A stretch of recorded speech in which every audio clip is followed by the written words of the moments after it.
Oh, Yeah, that's my dad was both a kid, so I was like, I'm good. Are we on? Yeah. I'm starving today too. Well, I won't be ready till about 8, so you can come up with that. I'll be there. No, Diane, she's There, what do they do? Well, They are- Give them life, they will be. Your shoe choice? I'm a shoe girl, so I whatever it You takes. guys missed, when Yura Hoffman was on the board, she commented on every shoe in the audience. And then you go to graduation with her, and it was terrible. You had a commentary on every girl's shoe that came across the stage. We're just about eyebrows. Can't see We're me. about eyebrows, Okay, are we ready? Video speed. We'll call this study session of the Yuma Union High School District Number 70 Governing Board to order. Get all rise for pledge allegiance, a moment of silence. Ms. Mellon, would you lead us, please?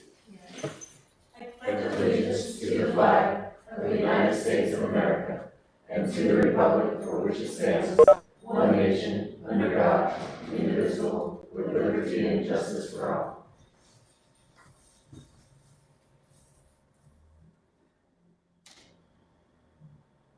Thank you. You may be seated.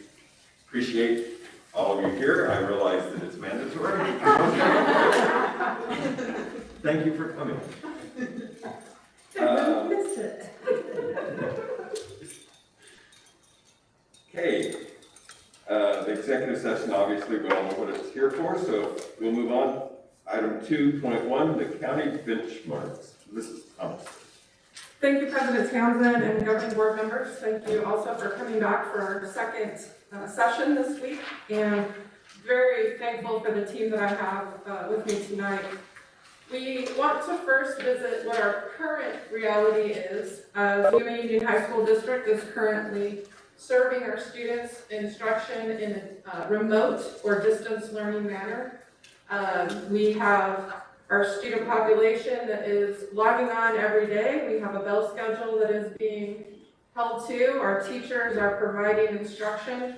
We also heard last night about some of the innovations that some of our lab experience classrooms are having, such as construction, where they provided the drive-through experience with the projects that parents could pick up. One of our other staff members was sharing with me the other day that her son has hired grandmother as the sous chef in the culinary program while he is the chef in their kitchen, and they go shopping and then they take care of cooking at home together. Also, Mr. Gonzalez, board member Gonzalez, commented on our visits at the campuses on the 4th and 5th of February, where we visited 3 campuses each day.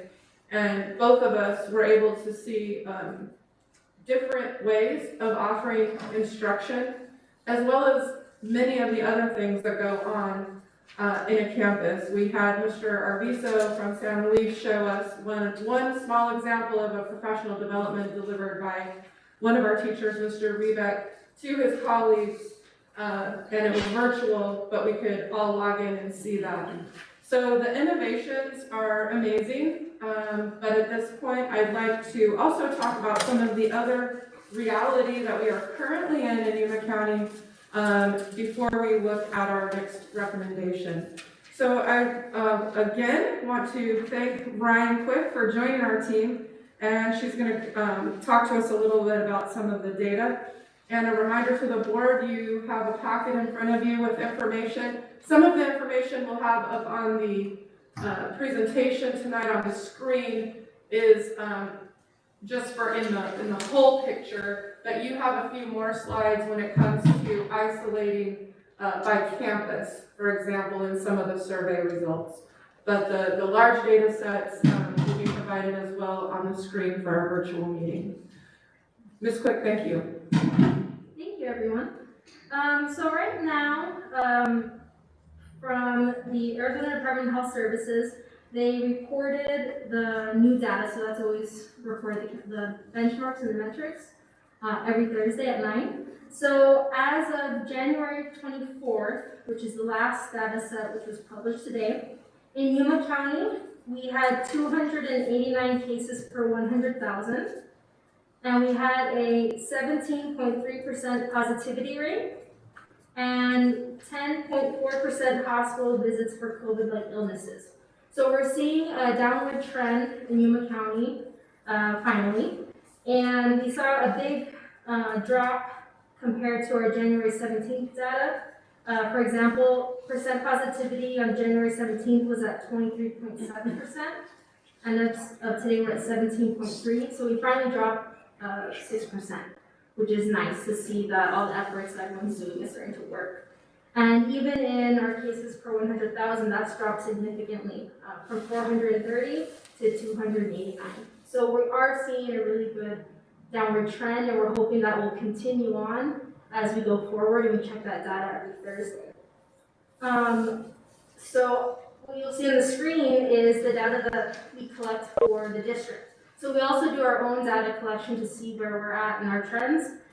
So the yellow line is students exposed or positive. It's a combination of numbers for students, and that's reported from the parents.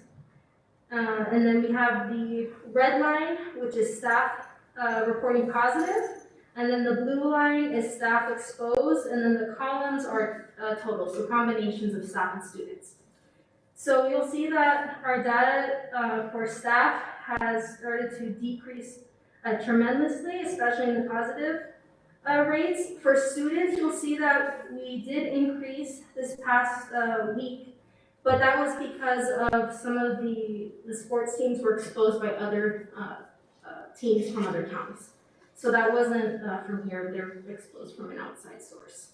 So we do track this data because this helps us let us know what's going on within our schools, because I do have the data broken up by campus, or work site I should say, because I also have the district's data. And then this is the district-wide data. So we're always checking that to see if there's spikes, what's going on, kind of keep in mind about either substitutes or staffing and looking at those issues, and then tracking what's going on with the students. Most of the spikes you'll see from students is because of sports teams having to cancel and pulling out that whole team to quarantine. So that's where we're at on the benchmarks.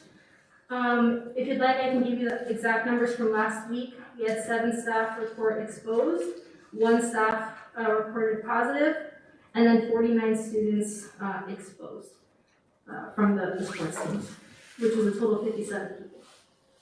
Out of just like 11,000 students, and then 1,140 staff members. So it's pretty good to see everything drop. So we're hoping that that's what continues, especially with the vaccinations that have been taking place. As of right now, staff have self-reported their first dose. They have 663 self-reports. So we are seeing a large group of our staff being vaccinated, which is nice. And that's about it. Any questions? Yes. I'm looking at the chart here, and from, let's see, December 18 or 25th. Okay, so that's the winter break data. So you'll see that the students line disappears because there was no reported, no one was reporting at that time. So parents weren't calling in because they were all on break. Right, okay. Mhm. I kind of figured that. But since they were on break, well, that means they were having fun and partying and everything else. So that means when they came back, it dropped. Yeah. So even if they were having fun, when they came back, it dropped. Yeah, That's what I'm looking at, which is good. it is good. And did then it took off in January 29th. Yes, and that's It took off. more when the sports issues were starting to kick in, especially last week. I'm just curious, any idea why, if they're having fun in one place, doesn't get worse, and all of a sudden, it does get worse? Any idea why?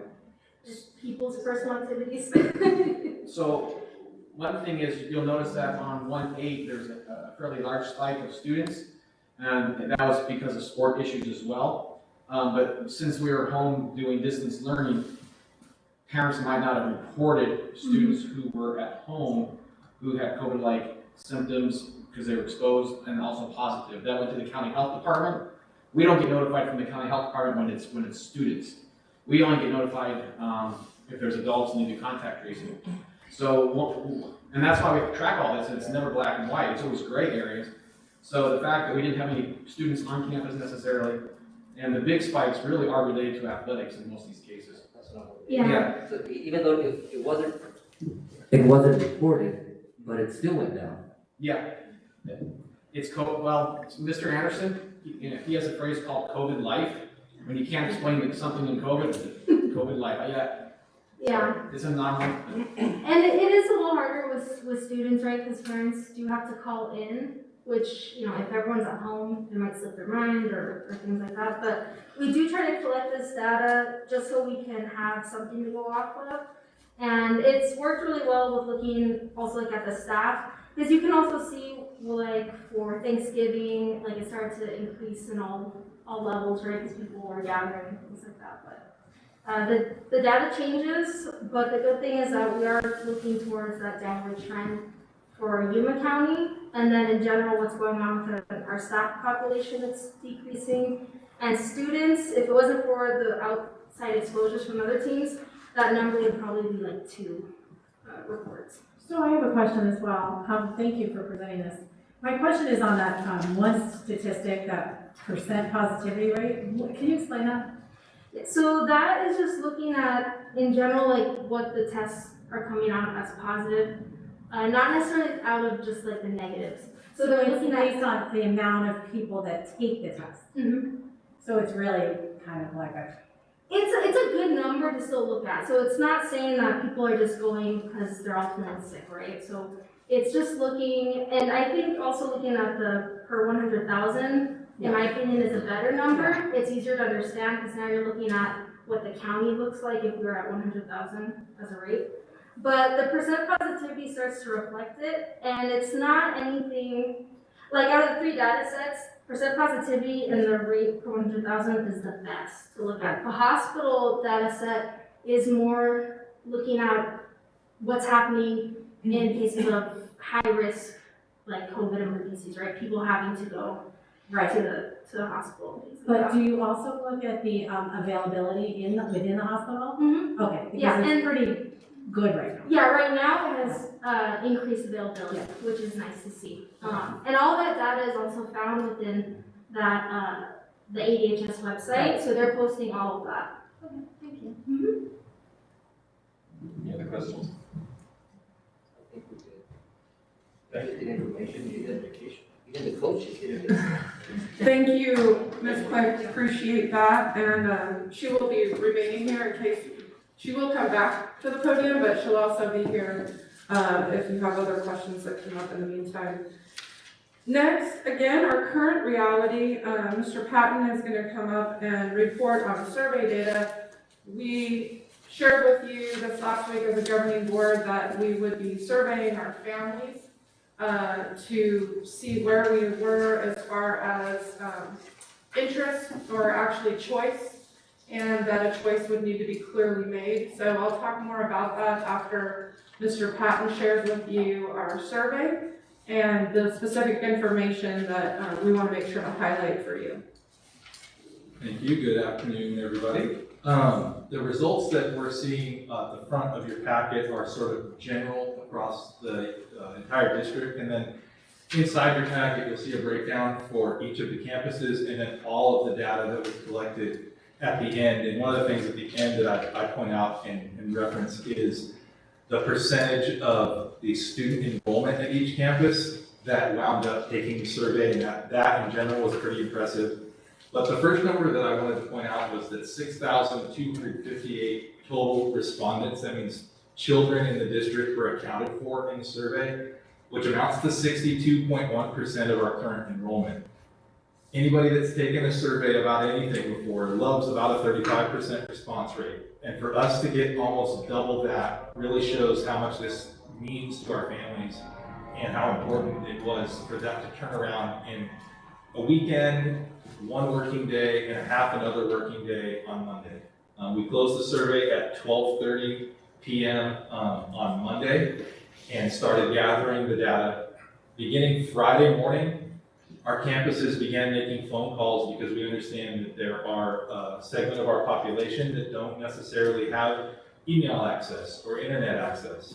And so we had staff across the district at various campuses making phone calls, filling out the survey for those families over the phone.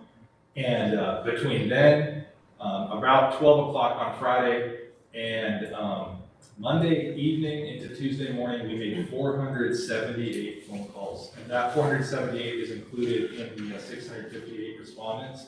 That doesn't mean it was necessarily 478 students. It could have been even more than that because there are families with multiple students in the household. So I'd safely say that we added about 500 respondents to that survey from the work of our counseling departments and academic offices. We had paraprofessionals at some of the campuses making phone calls. It was just an all hands on deck effort to try and account for as many students as possible. In fact, I know even looking today, Savola, for example, has made about 250 more phone calls since this data was created. So we're making our best efforts to try and get that 62.1% as high as possible before we would potentially return.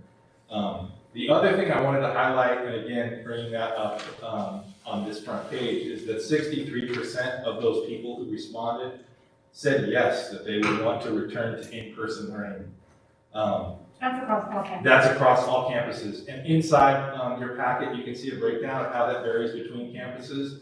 I will say that all of the campuses were at least around 50%.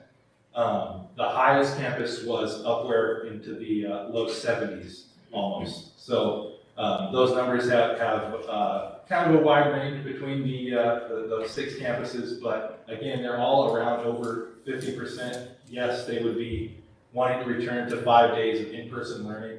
And again, 63% of the district as a whole were responding yes in that manner. So were there any questions regarding the survey or the parents' responses? But what are we gonna do with the families that are not able to be contacted? What are we gonna do with those? Those efforts from our conversations, Ms. Anderson, myself, and the academic assistant principals had a conversation about that last Friday, and ongoing conversations since. The thought is that we will continue to make efforts via phone call, at least through this week. And then from then, I think there would be measures to even make home visits if possible. I know that's been made in the past, especially back in the fall when we talked about students not having hotspots or internet access during distance learning. Those were some of the tactics that we used.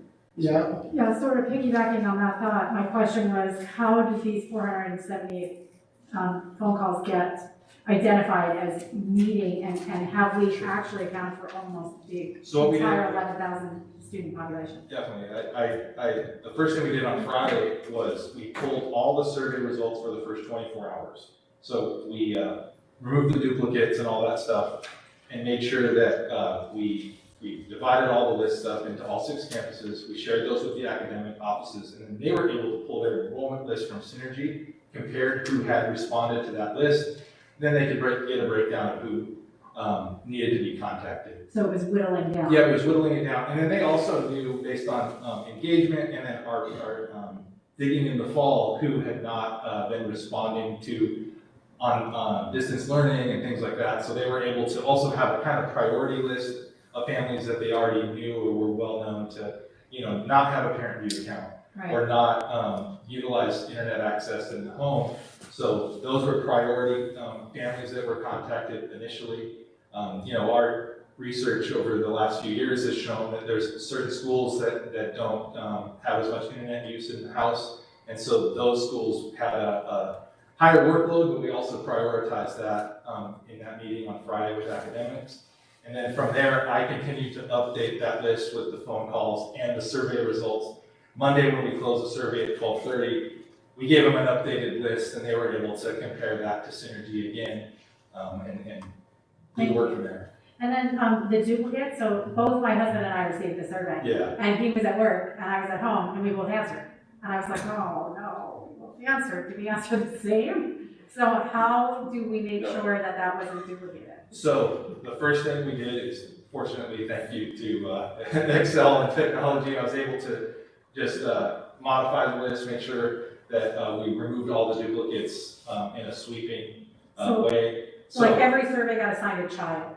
Yes. Is that the way it was? Yeah, basically, and then, of course, there were a couple of duplicates that showed up in there, that didn't make it through the first sort of funnel. Right. But we were able to give those to the campuses, and as they were really line editing the list, they could identify any of the duplicates and remove those as well. Perfect, thank you.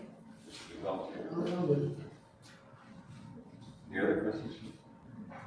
And I'd like to just add, I know you touched on this, Eric, but the work didn't stop on Tuesday. We needed to start the campuses going on that day, but it has continued this entire time. It will continue the entire time because we know that for a lot of this work, it's literally one-to-one conversations. So the bulk of this, why we were so excited about getting the number that we have responded, is it provided us a trend and specific data about each campus, but the campuses continue to work, as Eric said, all hands on deck in reaching each family that we haven't heard from. And as parents are trying to decide, I know that some families are looking at these numbers. Is there a way for them to access these pages? So the like- campus pages, no, but this page will be included into the YouTube footage, so if they go back and watch, they'll be able to see that as well. And then once the meeting's over tomorrow, it will be posted Okay. on the website, and we're sharing that 63% number in communication with parents this evening as well. Okay. So they'll at least be aware of sort of what their peers in the community responded as a larger percentage, but we are not sharing out the individual school data Okay, thank you. across the community. And one of the data sets that are on your individual reports that I think is really critical, because I do understand that as a parent, my main concern is my own child. Right. And that's a given. But as a board and as a superintendent and staff, we're responsible for over 11,000 children. We need to understand the community that we serve in a public education environment, and while we're trying to meet everyone's needs, the reality is that everyone does not have access to the same things. One of the critical parts of this is going to be transportation, and we'll speak to that later, but you'll see a data set by each school, and I think for some people in our community, it's a little bit shocking, I think, just because we only see through our lens. We have very high numbers of families that maybe would choose to come back in person, but they do not have the ability to provide transportation should our bus drivers not be available due to hiring and or COVID-related illness. So you will see by campus the percentage that has self-reported thus far that they do not have the ability to provide their own reliable transportation. Now, transportation in the state of Arizona is not a requirement, but in Yuma Union High School District, it's a requirement for us to be able to bring all of our students in. But for the remainder of this year and during this pandemic, then we just need to be cognizant of what our families have access to, especially as we talk about equity. Mr. President Townsend. Yeah, going through this, Vista has an extremely high level of reliable transportation. Are we still working with YCAT for their transportation so they have that available? Yes, so as long as maybe YCAT is functioning or they have access to that YCAT or that's something that they feel comfortable taking, yes, they still have access to that. And President Townsend, looking at that specific number because it was such a high number of not having reliable transportation, I think those families took it as at home. If they had reliable transportation as a vehicle at home and not accounting for the fact that YCAT was in it. Because I see a lot of students, standing over here waiting for the YCAT service. Yeah, and I think that they are still taking advantage of that. I think when they responded to that question specifically, they were accounting for whether or not they had a vehicle. Okay, thank you. This also allows families to perhaps make plans with other families to have backup plans. Everyone's going to require some planning time. But I think it's really important to always continue to remember who we serve. And I think that was one specific data set, not just for this time and place, but as just a good reminder to all of us that we serve all types of needs and families. Good question there. on the transportation, let's see if I understand this correctly. So would only the kids from Vista be able to use YCAT? Well, I think anyone can use YCAT, but we specifically do not have a bus route or routes because our Vista students come from all over the county. Right. So their only opportunities is either personal, walking, or YCAT. We do not have a bus transportation route through Yuma Union High School District. Well, I'm just thinking, the kids that don't have transportation, but they can catch the YCAT, Yes. can they use it? Yes. Okay. You mean, do we pay for it? Right, I mean, is it part of, well, yeah, We do not pay for that currently for all of our campuses. But, you know, if that's something that families are needing, they would have to contact YCAT and we might have to look at that. But right now, we only have an agreement with Vista. so they pay themselves to catch the Yes. YCAT? Yes. Yeah. And we will have further information on transportation. He's on his way. He's on, Mr. Sheepers is on his way. A consortium means that when you have two board meetings on the same night, you drive.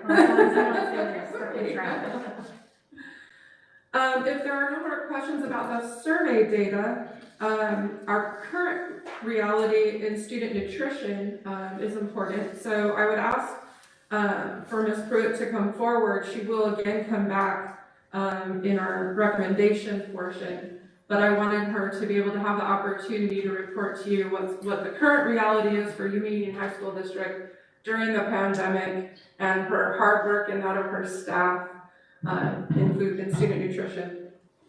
Thank you, Ms. Thompson. Good afternoon, President Townsend, members of the board, Superintendent Thompson, and Associate Superintendents.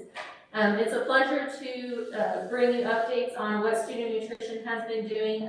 Throughout the pandemic, I've been here several times before letting you know what we've done since August. Like many other departments within the district, we've had a lot of changes to our meal service, a lot of pivots and transitions that we've had to do. In August, we started our meal service just serving our YUHSD students on our campuses and on a couple bus routes throughout the community. When we transitioned to hybrid, we had to discontinue the bus routes so we could focus our efforts on the students that were on campus and those that were in distance learning. And then again, as we transitioned and pivoted a third time to distance learning as of November 23rd, and we restarted our bus routes in the community as our students were all at home, continue to offer meal services and the drive-thrus on our 6 campuses. But we also opened up the meal services to our community. That was able to be done by a waiver that was provided by USDA. And that allowed us through the summer food service program to serve any child in the community 18 years or younger. So we haven't just been serving our YUHSD students. Since the start of school in August, we have served 345,988 meals. And since returning to distance learning on November 23rd, 168,156 of those meals have just been since distance learning in November. So that's where we're currently at right now, offering drive-through meal services as well as 3 bus routes in Yuma, Somerton, and San Luis. And we offer our meal service for 2 hours, Monday through Friday on our campuses, and then the bus route schedule is a little staggered based on the bus route stops. So that's what we currently have going for us. As Ms. Thompson said, I will be presenting a little later on in the work session on what our plans are for in-person returning to learning. If you have any questions on our current offerings, I'd be happy to answer those. Thank you very much. Here's just my question. Did great, thank you. Thank you. Sorry, Ms. Pruitt.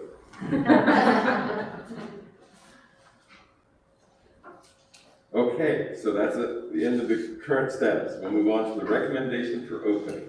Item 3.1, recommended dates, March 1st, 2021. If I may, Mr. President, I just want to ask, we've been talking about protocols and statistics.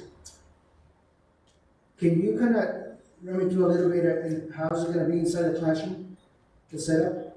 Yes, we will be looking at that, Oh, absolutely. yes, on 3.5, I believe.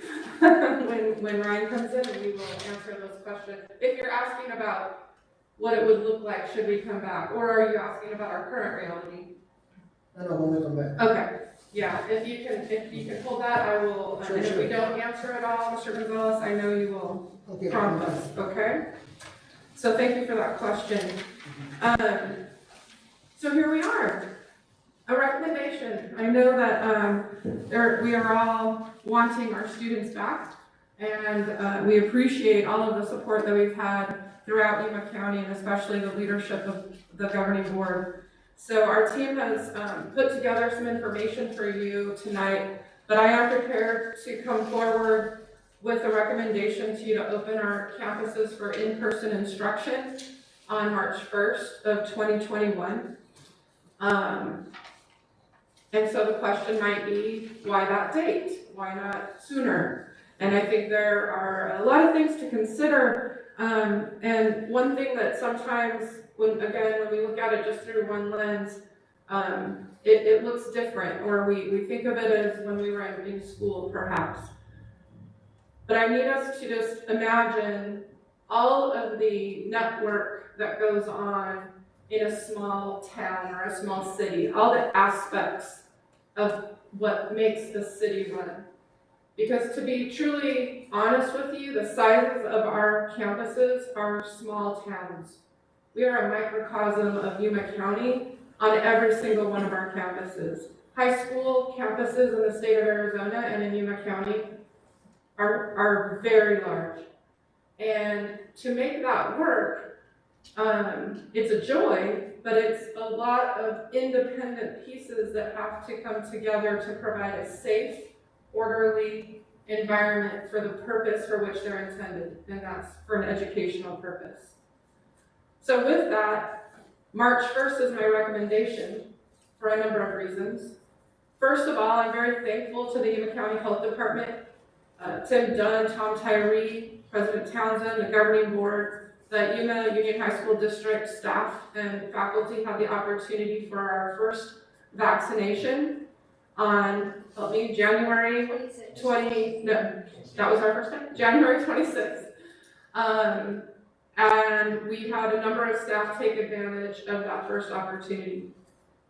And we have now been assured of our second opportunity for those staff. We took advantage of that with our group, the Yuma County Health Department, and thanks to Tom Tyree as well, our county superintendent. We are very appreciative of our second date, our second vaccination as a district for those who took part in the first one. That will be February 23rd.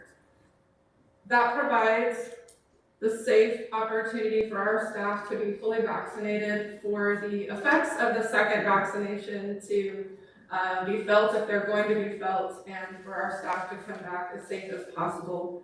And we know that this has been a hardship on families. Every single one of our staff are sons and daughters, potentially parents, potentially grandparents, just human beings. And they and their family deserve the same opportunities to continue to work in a safe environment. We know that COVID-19 has nothing set in stone that we can promise full immunity, but we appreciate the commitment to public educators and being safe as possible. There are a lot of other things that go into March 1st as my recommendation, and not sooner. And there really is no comparison to any other level of education for when you look at a high school opportunity. Our students are mobile from classroom to classroom. Believe me, we've all looked for ways to stop that mobility. There's no way. We have staffing that we need to make sure. We have transportation. We have student nutrition. We have special education needs. We have just a vast number of needs, and all of those things have to be set and in place and ready for a safe and orderly environment. And then you throw in the best teenagers in the whole entire world from Yuma County, and it's just a very, very busy environment.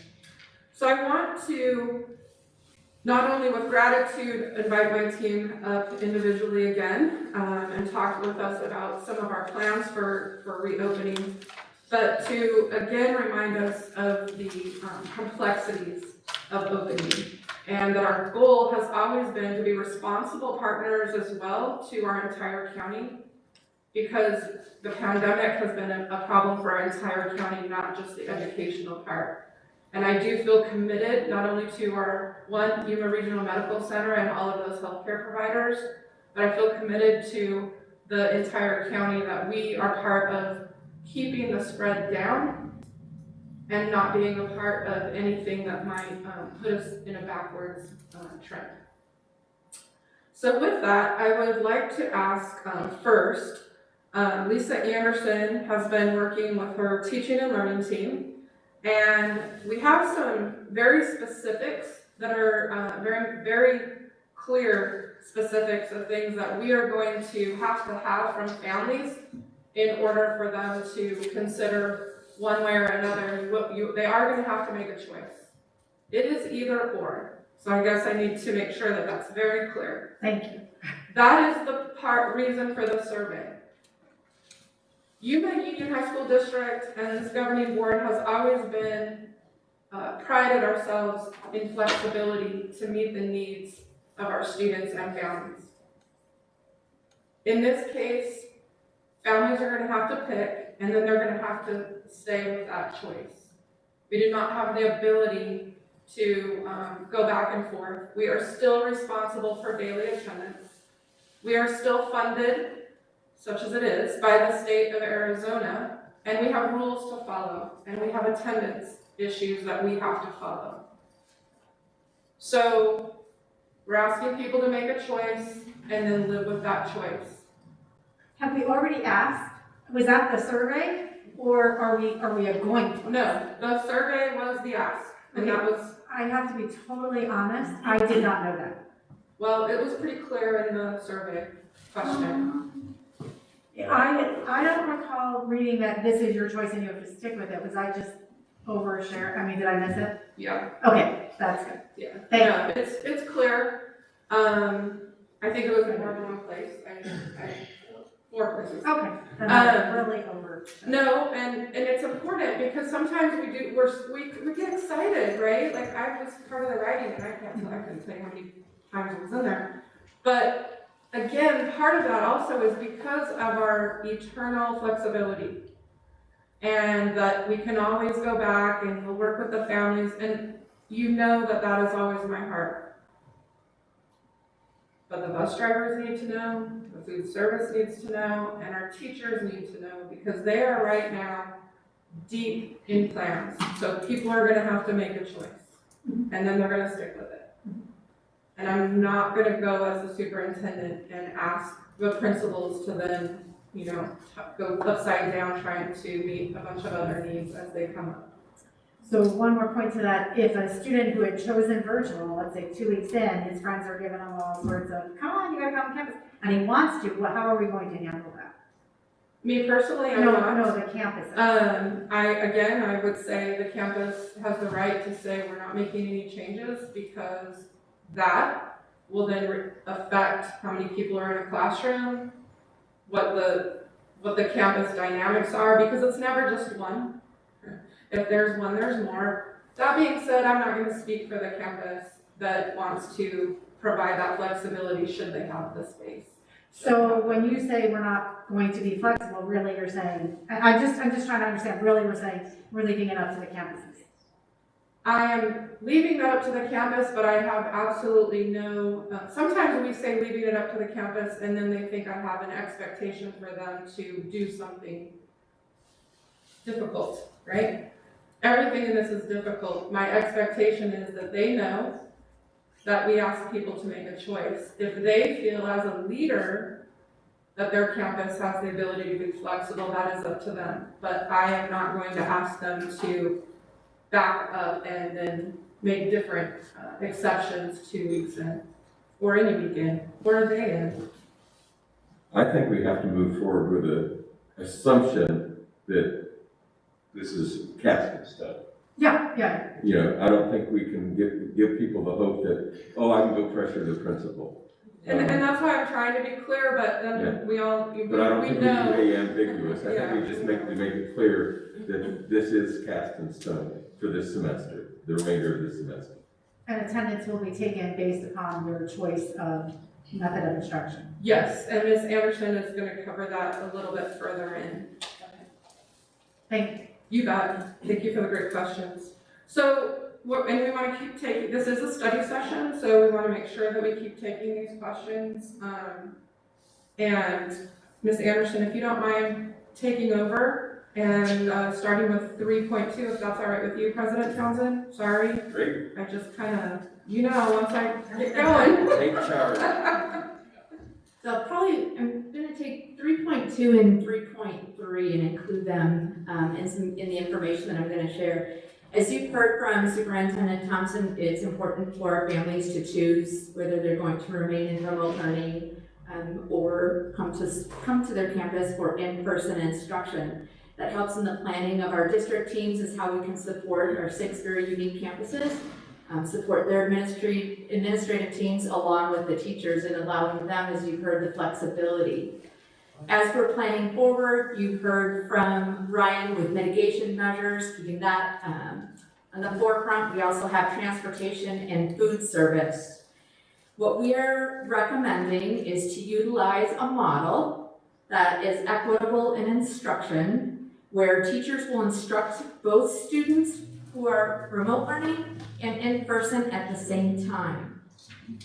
That is going to allow the teachers to communicate with all of their students and also allow for the opportunity for peer-to-peer interaction within the classroom.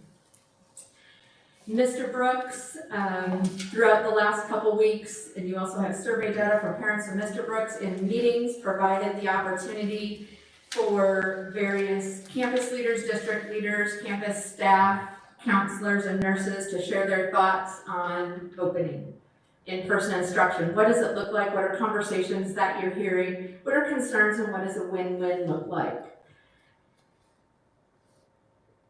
Routines, consistency is very important to the staff. Number one, having the kids back, allowing students to come back for in-person instruction, but keeping routines and procedures the same. So with that being said, Canvas will continue as the learning management system, so the resource where the student's instruction is, the resources. The attendance procedures will stay the same. The students fill out a form for attendance. For remote students that need supplies for classes, the drive-through will continue. And then lastly, we're going to continue with the same bell schedule. And what you see up on the monitors here is the bell schedule that's been in place since November. Cibola, Gila Ridge, Cofa, and Yuma, San Luis, and Vista. So this will be the bell schedule for all students. There will be a breakfast provided for all students and a grab-and-go lunch for all students. So again, as we're checking all students equitable instruction, all students free breakfast and lunch. Are there any questions? I have so many. Thank you. You're always so well spoken. I really appreciate that. My first question is about the passing period. There's 6 minutes, and I have a concern, as many people have voiced to me, about the mush that happens in the hallways when we release everybody at the same time, and every student touching the door to open it. So I appreciate all the mitigation policies that we're doing. They seem to be null and void when we talk about passing.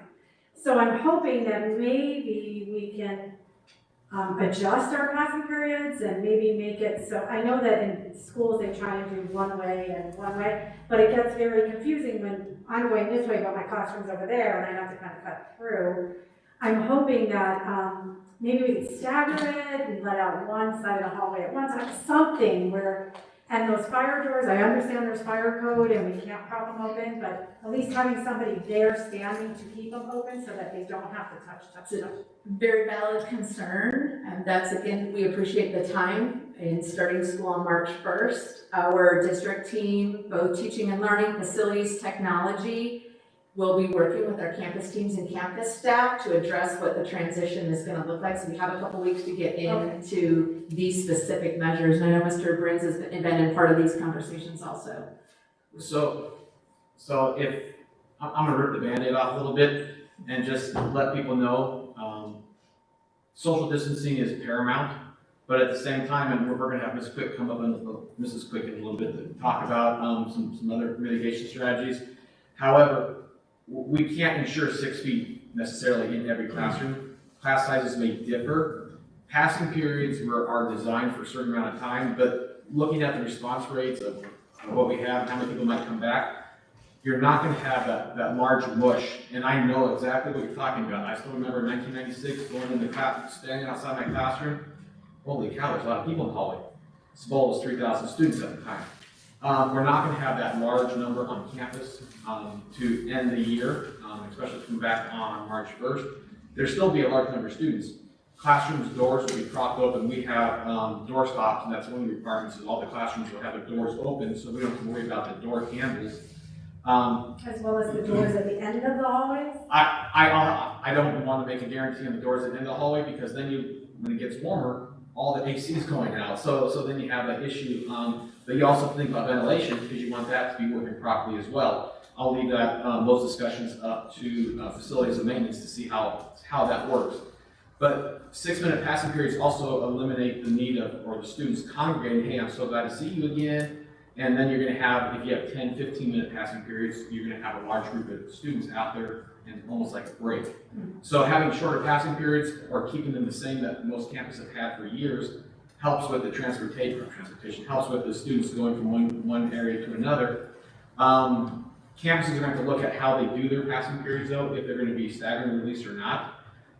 There might be some problems with, if you have one side of the hallway, well, maybe those students actually have to walk to the other side, the classroom right across, so they're gonna be congregating outside the door, and then the other students, so they're gonna have to look at that. But yes, definitely, and the enhanced cleaning of all the high-touch services will be continuing, and the frequency will be increased, just to make sure the students and staff feel safe. But at the same time, having a lot of PPE, in this case, hand sanitizer, all across the campuses in every classroom, so if there is contact, just even maybe students give each other a high five. Can't, we tell them not to, but kids are kids, we know what's gonna happen. They can still sanitize as they come into the classroom or carry their own. Right, and I appreciate all of that. I just really worry about having even 200 people just touching that one exact spot on that one door to open it over and over. And they can hip, grocery store, I use my hip to open it too. So those are things we're gonna have to look at to see about those. I know you're talking about the double doors that usually each hallway has. We'll have to look. Each building. Yeah, each building. We're gonna have to work with maintenance to see about whether or not those are a big problem. But I'm sure every question that I have, you guys have already regurgitated 100 times. So I appreciate maybe, it. I don't know, so yeah. So if we could just, we're gonna come to the mitigation strategies. Thank you for that, Mr. Branza. We'll be revisiting some of that, but I really want to stay on track so that we can continue first with how we will serve students instructionally, Ms. Anderson, in the teaching and learning. So again, what you see up on the monitor will be the bell schedule. This will be a Monday through Friday for all students, whether they are remote and they will have live stream from the classroom and or in person at their campus. The afternoons will continue to be dedicated to teacher office hours with students for individual assistance and or small group tutoring. So my other question about what you said was about technology. And we had discussed this earlier about having microphones for teachers who are going to do this. It's basically like teaching 2 cohorts at one time. Because if you're going to be teaching the people sitting in front of you and then you have to go sit down and look at the monitor to make sure that you're monitoring the people that are there live time, I just don't understand how our teachers can be expected to do that in a successful way without enough technology support. Teachers are doing it, and they're doing it, they have some unique strategies, whether it's the swivel, whether I've seen in the classroom, a student is responsible for the live streaming from the teacher's computer, so teachers are doing it. Our technology team along with our teaching and learning team, will, and the instructional coaches at each campus will be available to support teachers. Again, the next couple weeks gives the teachers the opportunity to start to practice and plan and learn from each other throughout the campus. All right, so what I'm hearing is that it's basically hybrid learning, but the same cohort is going through 5 days a week, and the same cohort is staying at home 5 days a week. It's the two cohorts that are being addressed by one teacher, All learners in front of the teacher at the same time. but two different places. Okay, I just want to make sure I understand. But we don't consider that a hybrid model as it was, because the teachers were looking at that the second half of the day. This is a continuous bell schedule. Everybody's on at the same time. And there's not going to be the separate learning, the separate lesson at a different time. I guess so my question is, if you're there and you want to do a lesson, you know, and hopefully the kids who are there are not going to be in front of their computer the whole time, right? There's going to be teaching going on, right? So if we're here and we have paper to pen, you know, and we're doing something, then I guess I just can't picture it. I'm sure it's been well discussed and worked out. You know, we've got some of the And experts. it's not done being worked out. What I'm gonna tell you is, it's not gonna be perfect. I get outfitted with a microphone every time I have to do something, with Eric Patton, which everyone knows how much I love the video. That's just one more thing for the teachers. They don't want a microphone. And to be perfectly honest, it's one more thing that, then the microphone won't work, and then we don't have the technician. We're not a video production company in every classroom. However, we do have some creative things going on with students helping teachers and things like that. It just is gonna look a little bit different depending on what we have. And the design of instruction looks different with project-based learning, and it's not always the teacher's not instructing, talking for 45 minutes. That's part of using the Canvas also as a tool, so the classroom looks a little different. Thank you. Anything else on the teaching and learning aspect, Ms. Anderson? The board does have in their packet, it's a summary from what's called a Jamboard. And a Jamboard is a resource, a tool through the Google. And this is a summary from the meetings that Mr. Brooks has had over the past couple weeks with staff, and they were allowed to put their thoughts. You see the questions in the center of the page, and then the stickies include their thoughts. So we've also used this as we've been planning over the last 2 weeks. I loved this, and I specifically asked for samples to come in, but Ms. Anderson, can you comment, how many different groups were you saying the other day, and like you have crazy numbers? Because I know Ms. Kravitz, you specifically have asked, like, when are these meetings and what are these conversations look like? And it's always hard to give you that number, but this is something I'm so proud of, and I wanted to capitalize on that a little bit. And I know that is the bulk of Eric Brooks' time, and I'm sure his greatest joy, because he always comes back jazzed. So do you want to, I don't know if you can give like how many groups and. It's approximately 12 groups every week, because you have to think it's every school's, I have to do real quickly. So every school's instructional leaders, that's a group of 6 teachers, and so each week I meet with at least 4 different departments in that arena. I meet with instructional coaches every week. There's academic assistant principals, Director of counseling, nurses. counseling, nurses. So literally every week it's at least 12 of those meetings where we're doing this. I thought especially telling on here was how much teachers wanted their students back in whatever format that they could have them, and how committed they are to their students, whether they're remote or in person. It's just really telling of our staff. I hope you enjoy the Jamboard.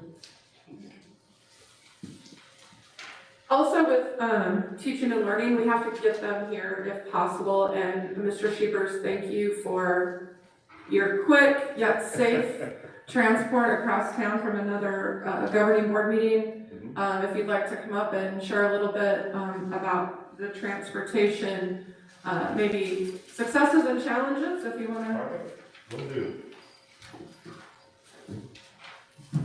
So thank you for having me to your study session this afternoon. I think it's a great thing that we're doing to go back to 5-day a week. I really believe that. But it does come with some challenges. One of our main challenges we're going to have is driving staff. So we have had a lot of driving staff. So I'll just kind of throw some numbers out there first, I guess. In order to run school on a normal basis, let's say, it takes about 107 bus drivers every day to transport students to and from school. At the beginning of this year, we had anticipated that if we went to just full school and coronavirus wasn't part of the equation, again, it would take 107 drivers. We had 113 on staff.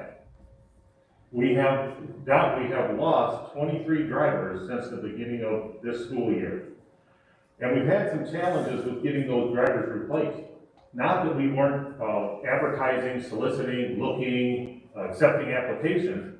There just weren't applications coming in, and those that did took a long time to get trained. Usually it takes between 3 to 4 weeks to train a driver to be able to have them certified to drive kids. One particular person that we actually offered training to in May had just gotten their DPS numbers, which is the last thing they get to legally be able to transport kids, last month. So it's been postponed with closures and things like that to get people trained. So as a result of that, if we did have to run the 107 bus runs, as if we would if all students were going to school, right now we would be 6 drivers short to meet that need. So what are we looking to do about it? A couple of things. One is we're trying to consolidate bus routes together, but the downside of that is it means we're going to be putting more kids on the buses. So in our transportation protocol that we had back when we were into COVID, one of the things that was the statement there is that we would have 1 student to a seat as practicable or as feasible to do. In this arena here, with coming back to 5-day a week, that is no longer going to be an availability for us. So we are going to have to put more students on the buses. Of course, we'll stick with the same other protocols that we had with the cleaning between student groups, disinfecting at the end of the day, increased cleaning during the day that we'll have time for our drivers to do. And I'm glad to see the proposal that we have for maintaining the same bell schedule, because that will give us time to do that. It will also give us time to be able to do what we call double running if we have to. That's where we'll go and pick up a group of students or do a bus route, drop them off at school, then go back out and pick another group of kids up on a different bus route that we don't have coverage for, and bring them to school a little bit later. And the same thing happens in the afternoon. So working between the 2 districts, having that time in between with the current bell schedules, gives us that opportunity to do as much of that as possible. So we don't have to get to the worst case scenario, in my opinion, where we have to cancel bus runs. And again, that was also in our transportation protocol, that if we had lack of staff during this coronavirus, then we might have the situation come up where we would have to cancel a bus run.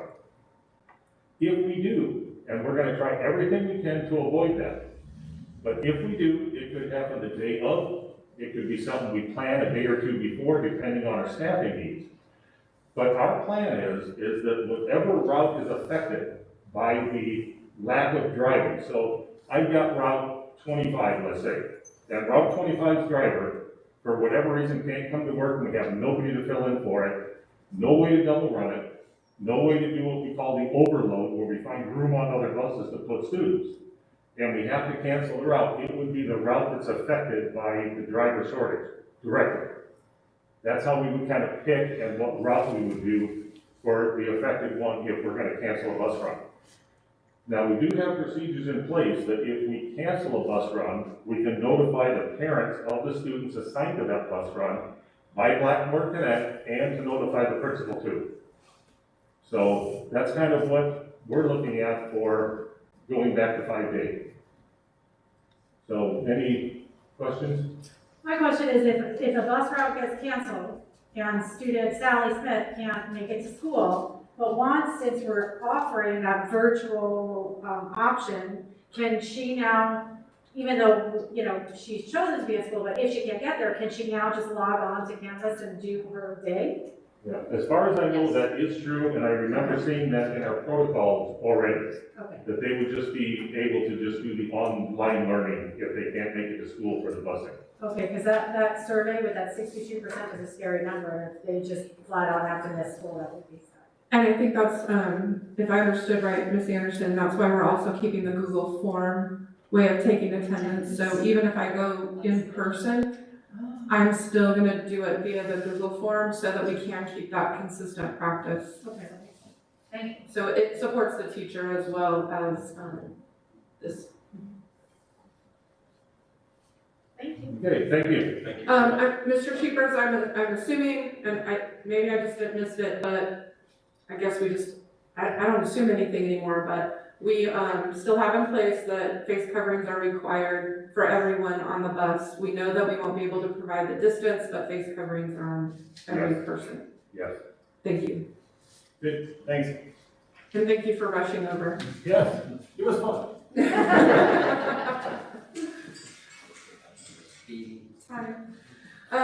So that brings us to 3.5, President Townsend, if there are no other questions, is that okay for you? Let's move on to 3.5, All right. mitigation strategies. And we want to make sure, I know Ms. Quick is going to come back up, we want to make sure to address some of the questions that have, or all of the questions that have already come up. And I know that we don't have all the answers. Again, that's part of when I introduced us to why March 1st. I know some of our community would like it sooner, but not knowing the true numbers of how many people were going to come back, and then also having to prepare for that. And I'm going to tell you as the superintendent that all of the mitigation strategies, we try our very best to meet them 100%, but with the numbers that are requesting to come back, we will not be able to meet the distancing at all times on campus or on the bus. So I want to make that very clear, and if that's something that's going to affect somebody's choice, I think common sense, and now that we see the numbers, we'll just openly say that our classrooms or our hallways or our buses, the little city that we still have operating, we are not going to be able to meet the distancing part in every aspect.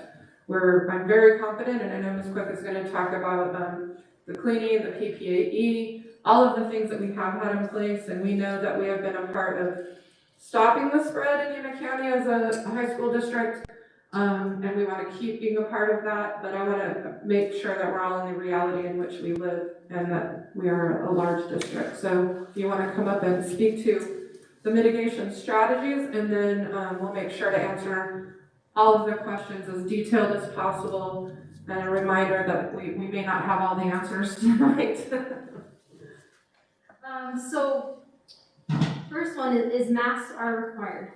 And that's from a variety of different mandates. So from the Department of Education, from the governor's office, our protocols here in place. So masks are required at all times while on campus for both staff and students. All of our schools are set up in ways where we have hand sanitizer available everywhere. So every classroom has hand sanitizer, has a box of masks available in case, someone's rips or falls off or something like that. There's hand sanitizer available in common areas and in some of the hallways. We have enhanced cleaning, so additional disinfecting high touch point areas, so countertops, door handles, desks, looking at ways that we can have the students and the teachers also be a part of disinfecting. So we have an EPA analyst registered disinfectant available in every classroom for staff and students to disinfect high touch point areas needed throughout the day. So there's cleaning products in the classrooms that can be used by anyone, and then we have our custodial or facility staff doing the enhanced or increased cleaning. So they're cleaning the bathrooms a couple times more a day. They're going through wiping down doorknobs and any other high touch point area. So we're increasing that. All of our facility staff has been trained on the proper use and procedures for cleaning and disinfecting required and PPE required. So all of our staff has been trained in that. So there's cleaning and then there's disinfecting. disinfecting. There's some differences because it's differences in the chemicals that we use and then how we do it. So if there is a COVID positive or a possible exposure or contamination of an area, then our facilities teams mobilize their response team, and then they'll use the industry and CDC recommendations to thoroughly clean and disinfect the contaminated area. So we'd be taking people out of that space, closing it off, going in, doing the regular cleaning and the disinfectant cleaning. So some chemicals need to sit for 10 to 15 minutes in order to do the full effect of killing all the bacteria and the virus and the germs. So they would take that into account, and they have all that training and how to make sure that everything's clean. So that's, it's pretty impressive to see everything that they've been doing. I got to do tours of all the campuses and speak with the facility staff and ask how they're doing it and how they would clean room by room. And then even just witnessing on a regular work day, Sylvia comes by and she's always cleaning everything. And, we also take responsibility for cleaning our own areas on top of it. So is there an absolute direction to classroom teachers? Like, we expect you at the end of every period to do this, and at the beginning of every period, or is it up to the classroom teacher? Right now, I don't think we have it written necessarily. It's not written necessary. When we were doing hybrid, we wanted the students actually to feel free to clean when they came into the classroom as well, because of the comfort level knowing that I cleaned it and I didn't rely on maybe someone before me. So the campuses will flesh that out and make sure that students and staff know what the expectations are.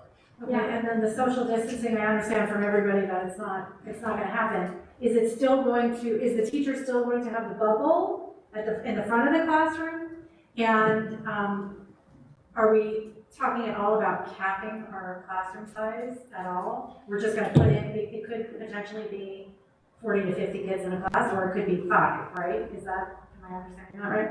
Knowing our principals, if it was that crazy of a number, I'm sure that they would have a plan. They'll know that. Again, that goes into the March 1st date. They'll really have it. We did do some movement even during hybrid when we had some classes that were over. It really becomes teachers not wanting to let go of their students, but we, safety first. I don't envision 40 or 50, but you never know, especially on at least one of our campuses.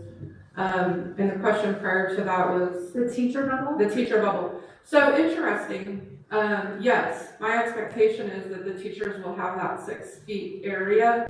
But now that the teachers have been vaccinated, and even prior to that, if you're a teacher, you can't stay in that bubble. You want to be out with your students, and you want to see what they're doing, and you want to see what's on the computer screen. So my ask of them is to try and stay in that teaching zone, but certainly I'm not going to discipline them for, or request discipline when they're just trying to do the very, very best job they can, but we will have that marked off. And you also have to look at close contact exposures and what that is. So, if I went up to Ms. Anderson for a moment here to give her my papers and check off something and come back, that's not necessarily an exposure, because close contact exposures is 15 minutes within 24 hours, being within 6 feet of a person that's positive. So, having, for staff being able to keep their distance from the students, that might be a little easier than the students keeping distance from each other. Another thing that will continue as we have more discussions is looking at classroom layout, so having students facing one direction is a recommendation versus having students seated where they're facing each other and different things like that. So we're still looking at what that would look like, because every classroom is different, has different desks and setups. And in regards to the touch points, I feel like, we as citizens going through this COVID have learned to manage those touch points. So you see hand sanitizer, you're going for that hand sanitizer. Yes. And I think the students, will lead that way. We have great leaders on our campuses and our community that will make sure if you touch that door, you hit that hand sanitizer. And the messaging is there. Yeah. We have posters and different messaging placed throughout the campuses. As well as the fact that, they are wearing their masks, which is good. So they shouldn't be, coughing on their hands or putting their hands in their mouth or their noses or anything like that. And, after touching like that high point surface, right, so like the door handle, so you touch it and then you put hand sanitizer, it kind of cancels out touching the door. And then also looking at how COVID kind of works, it doesn't live on surfaces for super long time, right? And then you also have to have it on your hands to put it on the surface. So, hopefully, we don't have people coughing COVID on their hands and touching everything, but that's why we have hand sanitizer. And then washing your hands in the bathroom, which is always recommended if you could wash your hands. Especially if you've touched maybe a wet surface or something. I was asked a question the other day, again, from a community member about the students, what will happen if students choose to not wear a mask. So first of all, I want to be very clear that our students, at no time during the pandemic have we had an issue with that. We have, however, had issues with adults. So I believe very strongly that our students are the models for all of us, and that if their family chose for them to be back on campus, that they know how important this is, they want this very badly, and that they're actually part of our solution. They will work very hard at this. I have absolutely no doubt, and I really want to be thankful to all of those students who have already practiced that. We learned about our student athletes, our coaches, and the programs. We've heard all about that. The low rate of exposure and the fact that it's coming from elsewhere, that doesn't happen by accident. And the packet that you were shared last night, that was, again, I want to reiterate, that wasn't given to us. That was because of teamwork and building that model for this approach. All of those administrators that took part in that are the same administrators that are working at each campus. So all of that transfers over from the work that they've done with athletics and activities and transportation and home and community, that we feel like we're good models for that. But our students have been exceptional.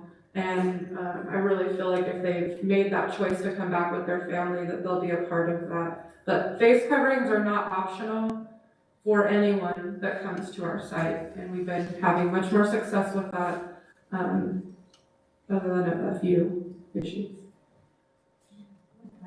And knowing that all these teams are on the front line and seeing the things that maybe we don't see, to really make sure everybody is safe, and how you adjust to that to keep improving that to make it safe. And the thousands of hours that have gone in to be at this point. So thank you, and we're grateful to have you part of the team, and how well everybody works together to get to this point. And like you say, each day, I have to add something else in, but just knowing that, like I said, you really see and are trying to mitigate the best way possible. So thank you. Thank you for that. And we do adjust everything based off new recommendations and guidance. So that's part of my job, looking through all the documents and seeing what CDC is releasing, talking to the health department, getting their advice, looking at what ADHS is releasing as well. So we're looking at all of that data and we're applying it as we go. So kind of all the documents that we make are living documents. If we have to take things out, add things in, that's what we're doing. And then for myself, being able to go to all the sites and look at that, and then at school, if it resumes, you have students on campus, I'd go to the sites and try to witness what does that passing period look like and be of service in that way to see if we can make improvements, if there's something obvious that we're missing, if it's small tweaks here and there that can add up to bigger successes, then that's what we'll do. As a board, again, you have individual data. If something happens, we may have to shut down a campus or a portion. Ryan will be the lead on that and will be advising us, and I know that she's given us all great confidence that she knows exactly what she's doing, but we would be notifying families should that be the case. Thank you so much, Ms. Quick. Along with our other mitigation strategies, I asked Mr. Brienza, I thought there might be some questions just briefly on the next two items, if that's all right with you. President Townsend, 3.5.1 and 3.5.2. If you could speak briefly to that, Mr. Brienza. So, COVID waivers, it's kind of interesting, we actually have more waivers signed by families than people that actually say they want to come back 5 days a week. But if someone has not signed a COVID waiver and they elect to come back 5 days a week, they will still need to sign that waiver. And our campuses will be cross-referencing the list of who signed waivers and who indicated that they want to come back 5 days a week, and be reaching out to them to have them come to campus or send them a waiver electronically so they can attend our campuses. So the COVID waivers are still in effect, and we have a large number already turned in, just almost 7,600 total. But the campuses will be cross-referencing those that did indicate they want to come back versus who actually signed the waiver. So that's still in effect. Any questions regarding COVID waivers? Okay. The next is substitute availability. Like anything, we have to plan for contingencies, and sometimes staff members have to take a day off for whatever the reason may be. I know I reported on this in November, I believe. We did have Shannon Garcia reach out to ESI and check on the subs that would like to come back and work for us 5 days a week. And very pleased that we have 61 that say they would like to come back and work with the students, they miss the students. But realize that sub pool is what we share all across the county. So that number of substitutes, and 8 of them already work for us currently as long-term subs. So you're looking like 51, 52. That's spread all across the county, and sometimes they may work for us and sometimes not. So we're still very, very slim on the number of substitutes that can work for us because they want to be in the classroom and they also signed a waiver to come on our property and work for us or with us. However, the process for that is that if they want to work for us, they sign the waiver and then they're able to come and fill those needs. But there's a very real possibility that there might be times, like we did pre-COVID, where we have to find someone to cover a classroom, which might be combining classes, might be putting classes in auditoriums. The principals will have to think outside the box to make sure that there's coverage and adequate instruction going on. Any questions regarding our substitutes? Thank you for that. And finally, on 3.6, what our new look might be for student nutrition. So with the recommendation to open schools and return to in-person learning, we would divert all of our resources to serving our YUHSD students on campus and for those distance learning students. So essentially what that means is we would close our meal services to the public, serving again our students. And that would also effectively close our bus routes that we're currently operating. Again, like I previously mentioned, we have 3 of those going on in Yuma, Somerton, and San Luis. And so with the start date of March 1st, our bus routes would end on Friday, February 26th. What meal service would look like on campus for those students that are in person. As Ms. Anderson said, it will be grab-and-go style, both for breakfast and lunch. They will be served separately. When students come to campus in the morning, breakfast service will start 30 minutes before school starts. So based on that bell schedule, the campuses are a little different in what times they start. So breakfast service will start 30 minutes prior to school starting, grab-and-go as they're coming onto campus. IDs are required for a contactless process for our counting and claiming. So students need to have their IDs and we'll scan that, and that's how we will issue them their meals. For the lunch service, for again students on campus, we will be serving them at the end of their school day, whether they're getting out at 12:45, 12:30, some of the San Luis kids, or Vista kids at 1:30, sorry. They will be served those meals at the end of their day as they are departing for campus. I know in the hybrid schedule, they had about 15 minutes before they had to load on the bus if they wanted to eat their meal quickly or eat something out of the plate. So they still have that built into their bell schedule before departing campus, whether it's on the bus, parent pickup, or they're driving themselves. For our distance learning students, we will continue to have our drive-through available for those students that are remaining at home and online.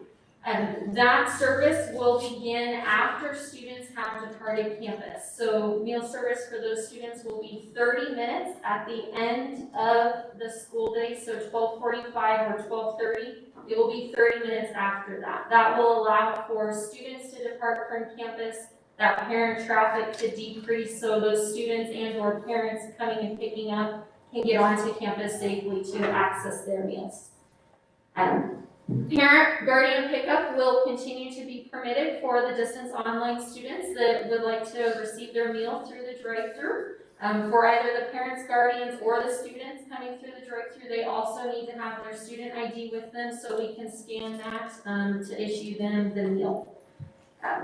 As we did in August for the VISTA students who are enrolled in distance learning, they will be able to have access to their meals at their home campus. As we talked about with transportation, they may not live right here next to VISTA. They may live next to Gila Ridge, Yuma High, so they're a little further to access their meals at VISTA, so they can continue to go to their home campuses, and there's a process there to mark them off that they've received their meal at their home campus. So it's not a burden on them to have to come to VISTA where they're currently attending.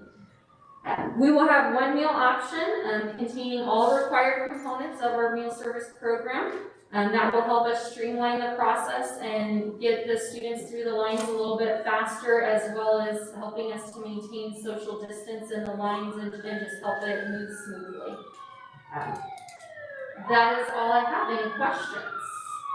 Yes, sir. My only question is for the distance learners, their parents are gonna come, or they are gonna come back to 12:45.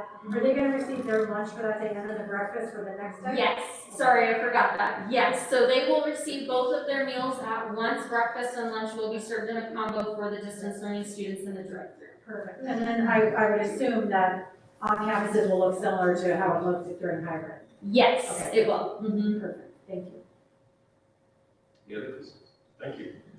Thank you. Thank you. When Ms. Pruitt presents, everything's so matter of fact, right? It's just like, you just want to be like that. But I know all of you are business people and have worked in education for a very long time. When you're responsible to the USDA and all the federal guidelines and every little item has to be accounted for, thank you. Thank you for all the work that you and your staff do and making sure that people still have access to their meals.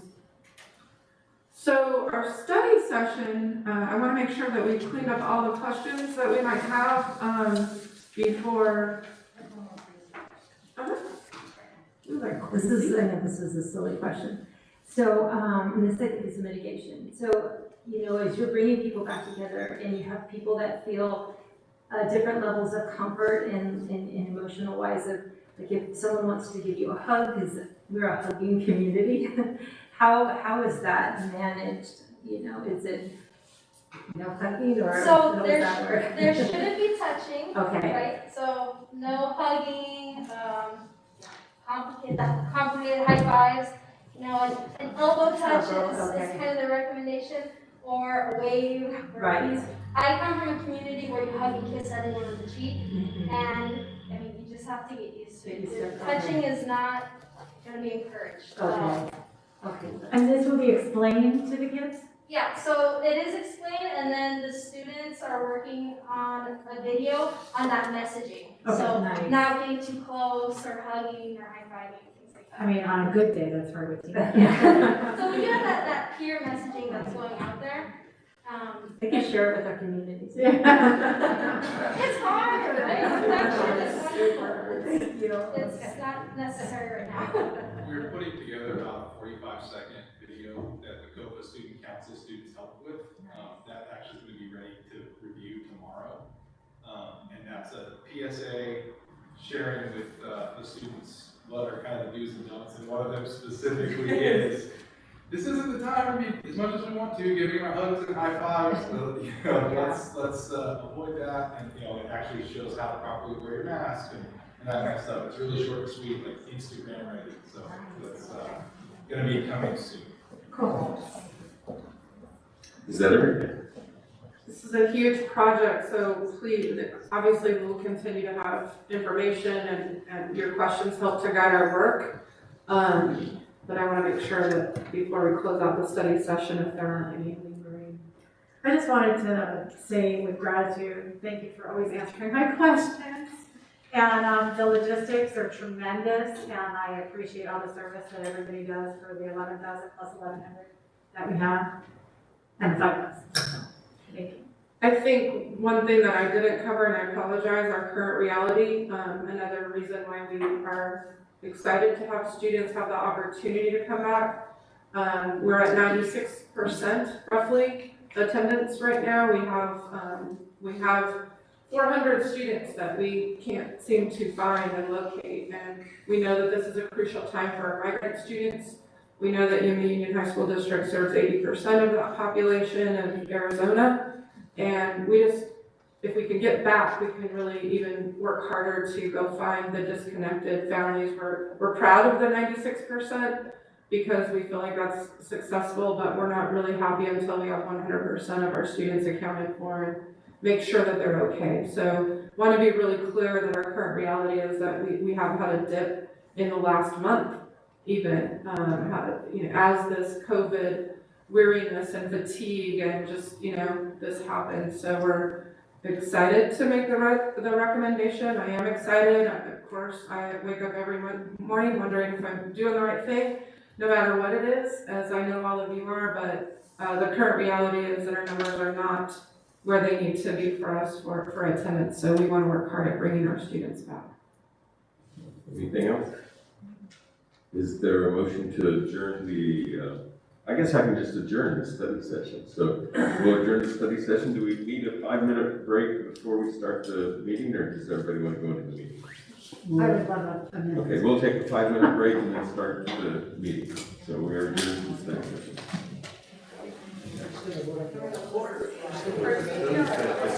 Yeah, we'll vote.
minutes on each subject. Before you begin to speak, please identify yourself by clearly stating for the record your name.